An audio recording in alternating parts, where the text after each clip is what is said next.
Bonjour à tous, nouvelle vidéo. Aujourd'hui on se retrouve pour un nouveau test de chaussures et on va parler d'une marque qui s'est lancée sur le marché du basketball il y a maintenant plus de 3 ans.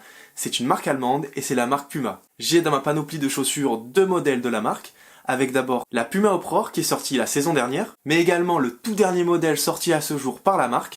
Le modèle le voici et c'est la Puma Clyde Hardwood classique. Donc je vous ai préparé un test sur ces deux modèles de chaussures où je vais vous énumérer les points forts et les points faibles de chaque paire sur les différentes caractéristiques qui sont comme d'habitude le maintien, le confort, l'amorti, la traction. Et on va voir si se diriger vers un modèle de Puma pour la pratique du basket est une bonne chose ou pas. Allez, on va commencer par faire un petit tour du design des deux chaussures, mais pour ça je vous laisse avec des images des deux paires.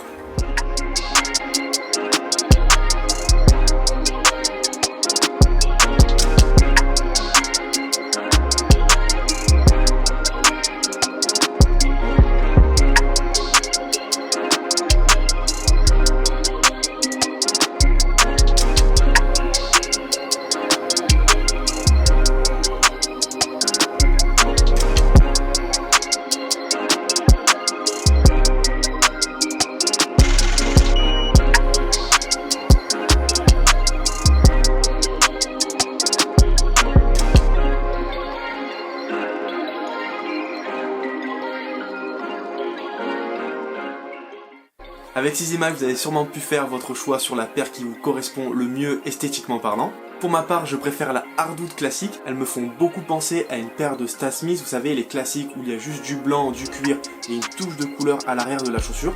Ben là, on est en plein dedans. Elles font pas tellement chaussures de basket, on pourrait presque la porter en mode lifestyle dans la vie de tous les jours. Et pourtant, vous allez voir qu'elle propose pas mal de bonnes choses. Allez, le design c'est bien beau, mais c'est pas ce qui nous intéresse réellement. Maintenant, on va voir ce que ça donne sur le terrain.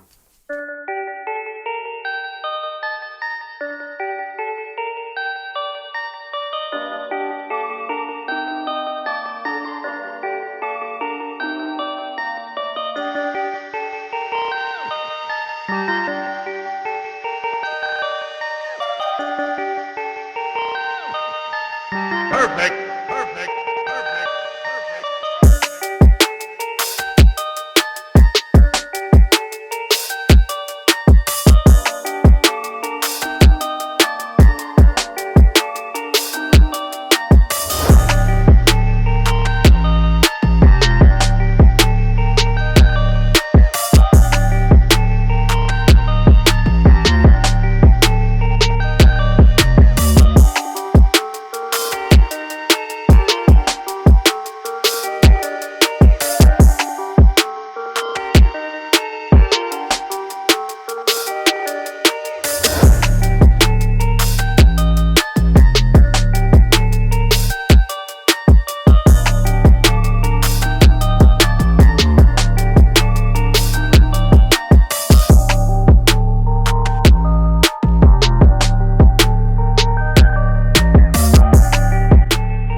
On va commencer avec le maintien, et sur la Uproar il est bien présent, et ça c'est parce que la chaussure est principalement constituée de cuir, et le cuir on le sait c'est un matériau qui est rigide et bien solide, et ça va permettre d'éviter à la chaussure de se tordre durant les différentes situations occasionnées dans le jeu. Je parle par exemple pour les déplacements latéraux, ou même sur les arrêts brusques, et avec cette paire on est parfaitement adapté à ce genre de contraintes. On a également un renfort à l'arrière de la chaussure, donc c'est du caoutchouc bien rigide, qui va venir englober et maintenir l'arrière de votre pied.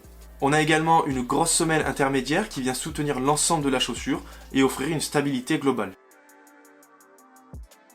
J'ai quand même ressenti un petit point négatif et il se trouve au niveau du laçage. Je devais régulièrement refaire mes lacets pour avoir ce même niveau de serrage et ça je trouve que c'est quand même assez embêtant. On passe maintenant à la Hardwood et elle est composée de textile et de cuir. On a aussi du caoutchouc qui va venir contourner tout le long du côté latéral extérieur, ce qui va donner une dose de soutien sur le flanc de la chaussure. On a également un support au niveau du talon, donc comme sur la Uproar, il a les mêmes fonctions, qui est de maintenir l'arrière du pied.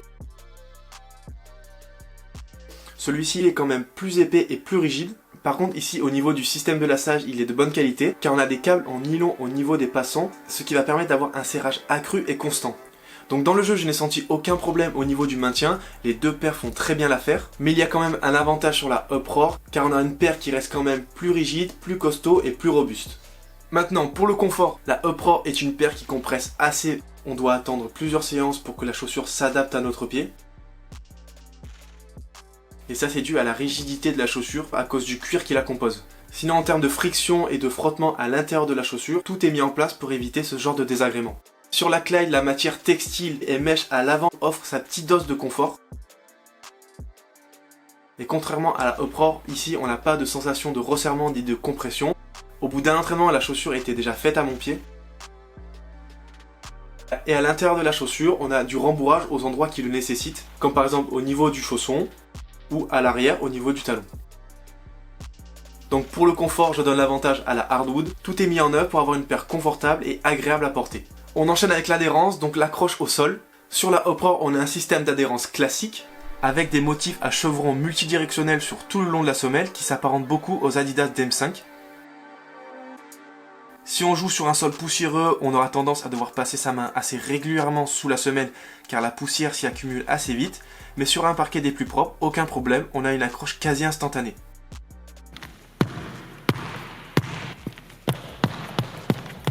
Pour l'adhérence sur cette Uproar, c'est pas la meilleure que j'ai testée, mais en tout cas ça fait très bien l'affaire. Sur la Hardwood, on a une configuration du système d'adhérence qui varie selon les endroits. On a différents motifs sous la semelle, des plus détaillés et plus agressifs à l'avant du pied et sur les flancs extérieurs de la chaussure, là où le besoin se fait le plus ressentir. Et à l'arrière, on a des motifs un peu plus grossiers, mais qui font tout aussi bien le travail. En plus de ça, la semelle est faite en matière, vous savez, un peu caoutchouc gomme, ce qui offre encore plus d'adhérence.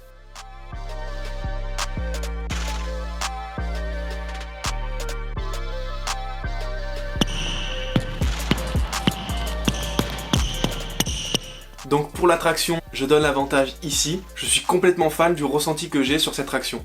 On passe maintenant à l'amorti, et sur la Uproar, on voit qu'on reste toujours dans les principes d'une intention d'offrir une chaussure robuste. On a un amorti qui est assez rigide et assez ferme, ce qui entraîne donc moins de rebonds et moins de retour d'énergie. Sur les sauts ou même sur les courses, l'amorti est bon, il absorbe bien tous les chocs et impacts. Si vous êtes un joueur lourd avec des prises d'appui très prononcées, c'est un bon amorti. Sur celle-ci, on nous propose une mousse standard qui offre de la réactivité au ras du sol. Et en effet, on n'a pas cette sensation matelassée où on a l'impression de s'enfoncer dans la chaussure. Malgré une épaisseur d'amorti moins importante que sur la Uproar, je ne sens pas réellement d'impact ou d'inconfort à la réception d'un saut. Et ça, peu importe si je retombe sur l'avant du pied ou sur le talon. Je me sens plus à l'aise avec l'amorti que propose cette paire. Et ça répond de manière globale aux attentes que j'ai d'un bon amorti. Ah oui, j'allais oublier de vous le mentionner, mais en termes de poids, on a deux modèles qui sont quand même assez lourds. Et la Hardwood est même un peu plus lourde que la Uproar. Et quand on l'a en main, on a l'impression que la chaussure est mal équilibrée. On a l'impression que tout le poids est ciblé sur l'arrière de la chaussure. On le voit avec ce gros bloc à l'arrière. Alors que sur la Uproar, oui, c'est également une chaussure lourde, mais le poids est mieux réparti sur l'ensemble de la paire. Concernant le prix, sur la Uproar, on peut la retrouver au prix de 130 €. Et pour la Hardwood classique, elle est proposée au prix de 120 €. Donc on a un prix quasiment similaire, mais quand même un avantage ici, car on reste quand même moins cher et le rapport qualité-prix est très intéressant. Donc pour conclure, on a deux paires de Puma qui sont de bonne qualité. J'ai quand même une petite préférence pour la Clyde Hardwood classique, elle correspond mieux à ce que je préfère d'une chaussure de basket. Je trouve qu'elle a un bon style et elle est à la fois polyvalente sur tous les aspects. En tout cas Puma, continuez comme ça, vous êtes sur le bon chemin, et s'ils continuent dans cette voie, ils vont nous proposer des paires de plus en plus performantes, et ils pourront se mesurer à ce que propose Adidas ou Nike. Et voilà, vidéo terminée. Comme d'habitude, si t'as aimé, tu commentes, tu likes, tu partages. Moi je vous laisse, il y a d'autres chaussures qui m'attendent.